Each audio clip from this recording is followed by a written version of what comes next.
The whitetail deer is at the top of the most important and popular large game animals in the United States. Like any other living things, the most important factor in the survival of whitetail deer is nutrition. So how does nutrition play a role in whitetail health? Well, it's everything for a whitetail. But with expanding population comes less land for the whitetail to call home. And that means less positive, vital nutrition available. You know, the whitetail gets what it needs out of its environment. The whitetail species is 19,000 years old. So they've been learning how to survive. And that's the neat thing about whitetails is they are the most adaptable creature that we know. They have survived everything to where we are today. Can we help them gain their nutritional needs? Yes, we can.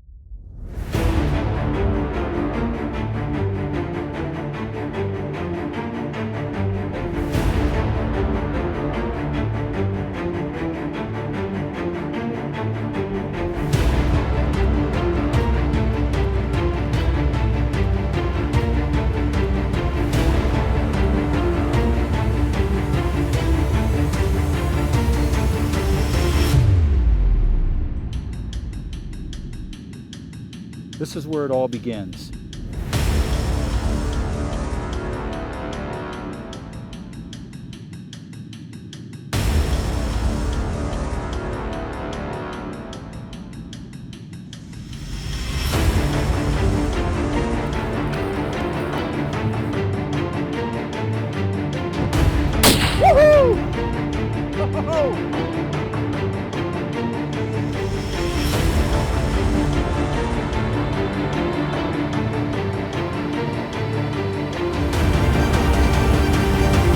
My best hunting day ever.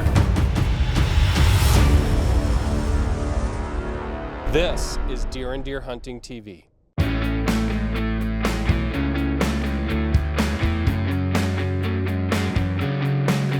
One thing we know about deer, the average deer, from a small fawn up to a large buck, if you average it all out, needs about 6 pounds of food a day. You know, some are going to be less than that, some are going to be more than that. Big bucks could be more, fawns could be less.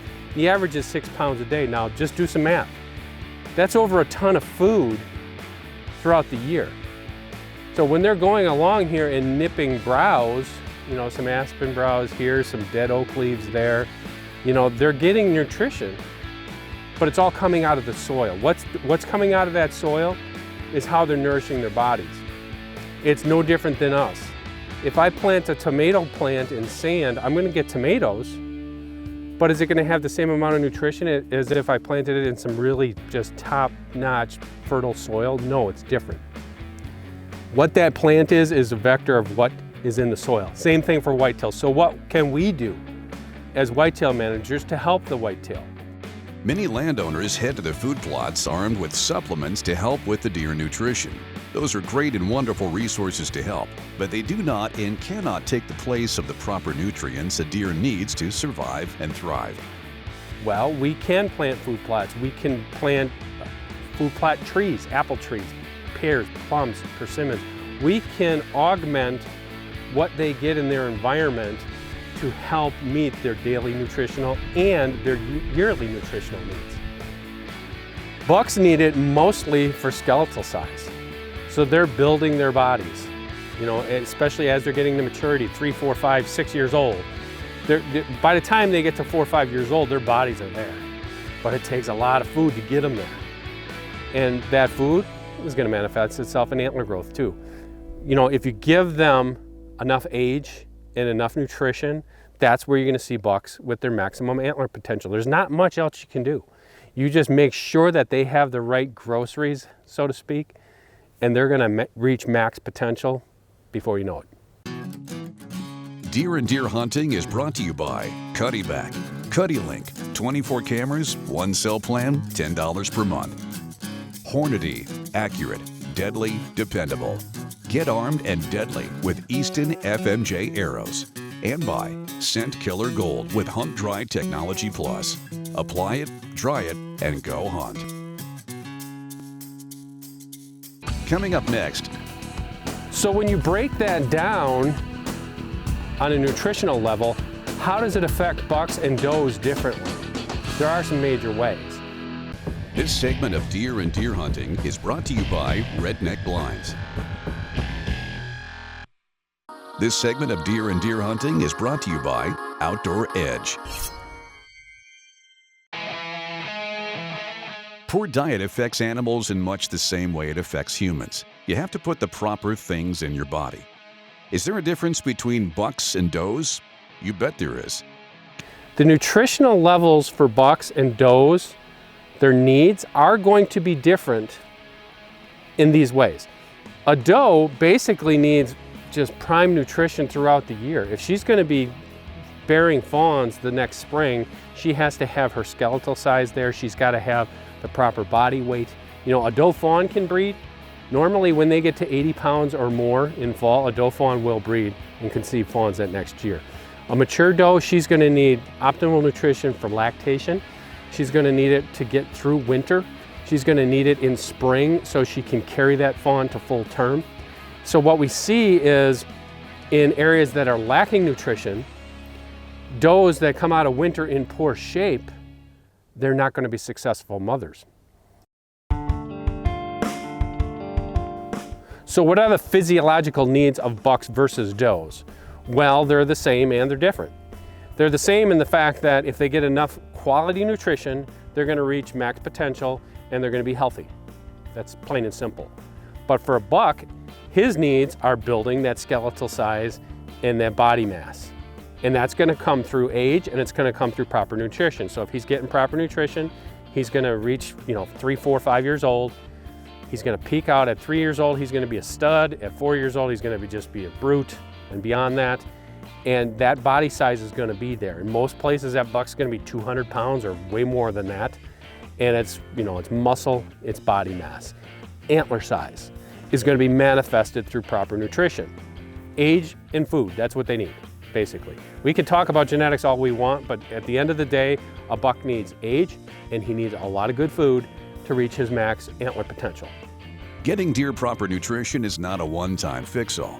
As the seasons change, so does the requirements a deer needs to stay healthy. So when we're talking about nutrition, another thing to keep in mind is how bucks and does live differently on the landscape, because they are two different creatures when it comes to that. Deer behavior is such in the fact that this is how it works, for the most part. Does live in maternally linked groups.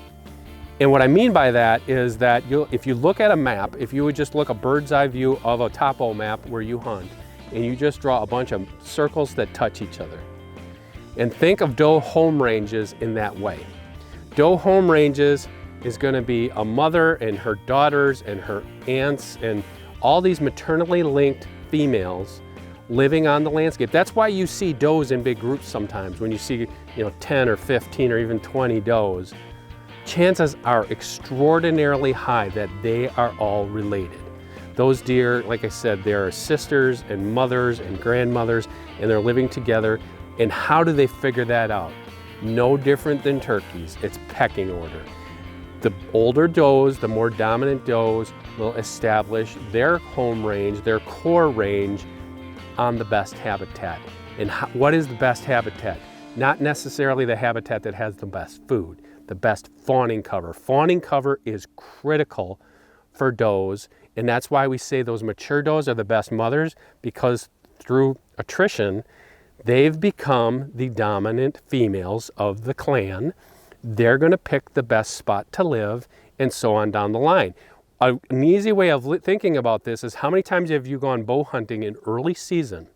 If you might be on a little marginal property, I know a lot of them, a 10, a 15, a 20 acre property, and invariably that first doe that you kill is a yearling doe by herself. Those does, those younger does, they get pushed off to what I call the low rent areas. It's just like a city. The most dominant does get the high-end apartments, the nice homes in the suburbs, so to speak, and those other does, they kind of get spread out through the community that way. That's kind of how it works. So if you think about it that way, that's how does live on the landscape.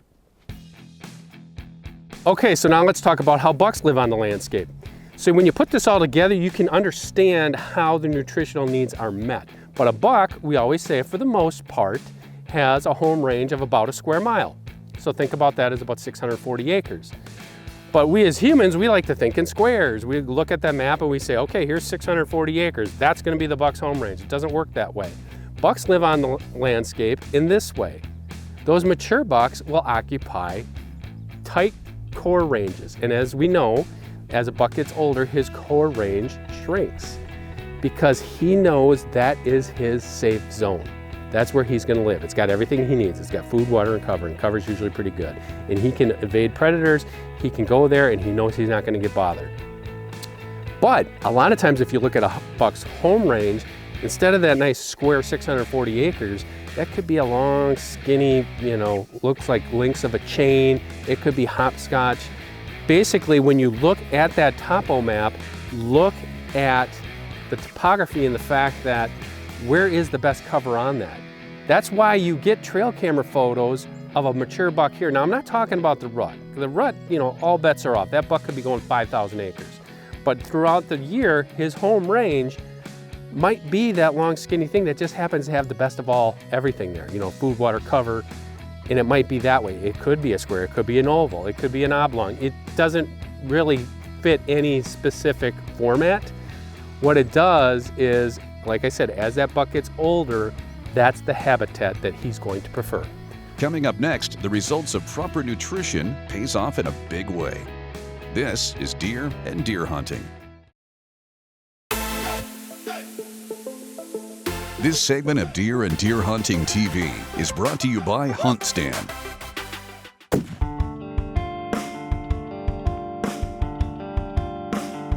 The topic today is nutrition.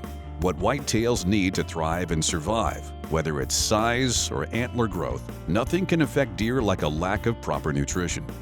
Steve Bartilla knows how important the proper food is. Years of managing properties to their top potential has taught him a thing or two, and every once in a while, he gets to enjoy the results. Steve is in Illinois, the hotbed of big bucks, but they don't get that way by eating the wrong diet. Steve is set up on an open field and soon gets the chance at a beautiful, healthy buck that will make memories of a lifetime. So now here it is, opening day of Illinois' firearm season. I'm set up. I went ahead and game planned how I was going to go ahead and do this hunt. My one primary mission was to go ahead and shoot a management buck. I get up in the blind, I get everything settled, and looking forward to a glorious sit. And there he is. There he is in the corn, pops out. I could have shot him right then and there. It was right around 140 yards. But it's like, why push it? Why push it? And he's feeding. He may naturally come within range a little bit closer anyway, so let's just see how this plays out for a while. If you listen real carefully on camera, I think you can hear me say dang it when he turns around and starts walking the other way. I go ahead and hit it a little bit light the first time, doesn't hear it, hit it louder the second time. He hears it now, he's looking, but he's not sure where these deer are, and the second he starts going like this, testing the air, bam! I'm hitting him a third time because now he's in the game and now I bet you he's gonna come. Sure enough, he does. He starts coming. He makes it about, but the problem is there's a bunch of deer off camera that you can't see on the shot. He ends up getting about, maybe covers 10, 15 yards back towards me, and he stops. And what he's really doing is checking out those other deer. Man, I do not want him to veer that way. Now's my time. I grab the 12 gauge, put her down.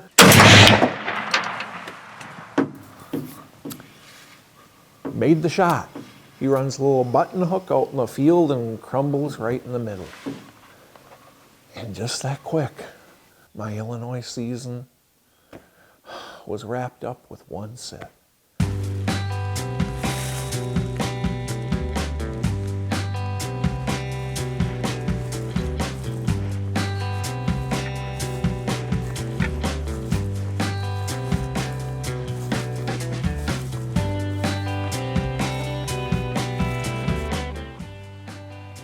More than anything, I just want to say thanks. Honestly, I don't get to do this stuff without you guys. I know my footage isn't the greatest. I know that no one is watching me because I'm pretty or overly handsome. You're doing it because you trust me. And I take that incredibly serious, and it means the world to me. Thank you. Coming up next, you've done everything perfect for that buck to come in. Do you have the right bullet to take him down? This is Deer and Deer Hunting. Deer and Deer Hunting is brought to you by Sever Broadheads, straight through it. 10-point crossbow technologies, there is no substitute. And by Outdoor Edge, make the cut. This segment of Deer and Deer Hunting is brought to you by Matthews.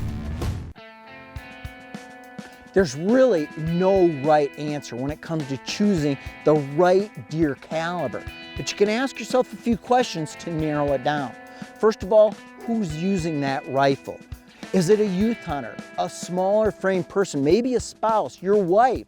Are you smaller frame? Well, then there's no need to go with a big punishing caliber that's gonna beat you up like the 300 Ultramag. 243 Winchester? Yeah, that's probably a little better choice. The next thing, what's the hunting environment? Where are you gonna do most of your whitetail hunting at? Are you only gonna be shooting 100, maybe 200 yards tops? Or are you hunting beanfield style, 300, 400, 500 yards? Now, Hornady's bullets, they'll expand like the GMX at high velocities, close distance, or at low velocities at long range. The GMX, it's designed to do that. So is their ELDX. But why go with a big pounding caliber if you're never ever gonna shoot past 100 yards? Third question to ask yourself, are you gonna use this rifle as a crossover rifle? Are you gonna use it for elk? Are you gonna use it for coyotes? Now, if you're gonna use it from coyotes to elk, you may wanna go a little bit bigger, like the 308 Winchester. That's a good all-around caliber. But if you're only gonna use it for coyotes and whitetails, then 6.5 Creedmoor and below down to 243, that's a good choice. If you're gonna use it for whitetails and elk, then you might wanna consider the 6.5 Creedmoor and up. And finally, what's your budget? This stuff's expensive, especially when you get into these larger calibers. A box of ammo could cost you 50 bucks or more. If you're only going to use it for whitetails, a smaller caliber like the 6.5 Creedmoor or that 243 again, they are a little cheaper, a little more affordable than something like the 7mm Remington Magnum or the 338 Winchester. So put all those questions right out there on the table, answer them, and you are gonna find the right caliber for you this deer hunting season. You know, some people say hunting is a sport. I don't necessarily agree with that, but what I do agree with is you can take hunting and practice like it's a sport to make you a better hunter in the end. Let me explain. What I like to do is practice like I'm really hunting. So first thing, this week I'm hunting out of a ground blind. I'm gonna practice shooting out of a ground blind, try to make it as realistic as possible. I'm gonna wear the clothes, especially the jacket that I'm wearing. I'm gonna practice like I'm hunting, and I'm also gonna use the same equipment. I'm gonna use my Sever broadheads in practice mode, so they're flying the way they're gonna be flying when I'm using the real thing. So hunting out of a ground blind is a little bit easier than a tree stand and a little bit more difficult all at the same time. Out of a ground blind, the biggest thing you have to be aware of, obviously, is your shooting windows. You cannot have those windows too small. The other thing you need to realize is when you're at full draw, although I can see my target, I can see my deer right there, I need to understand that my arrow is not in line with my eyeball. My arrow is actually lower. So I have to look at that and see how I have clearance. Clearance is a big thing in ground blinds. Until it happens to you, and it's happened to me several times, is that in the heat of the moment, a deer comes out, I can see him fine, and I start moving here because, okay, the deer's tracking through.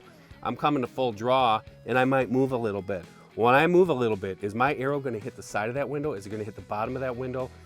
You really gotta keep those things in mind. So let's get started. Grab my bow, grab my quiver, have my quiver nearby, practicing as I'm hunting. If I need to get another shot, I can get another arrow off. So one of the difficult things that I find with tracking a deer with my compound bow is if I don't have a swiveling chair and I'm just scooching myself in this stationary chair, it's gonna affect how I'm anchored. So I need to practice that.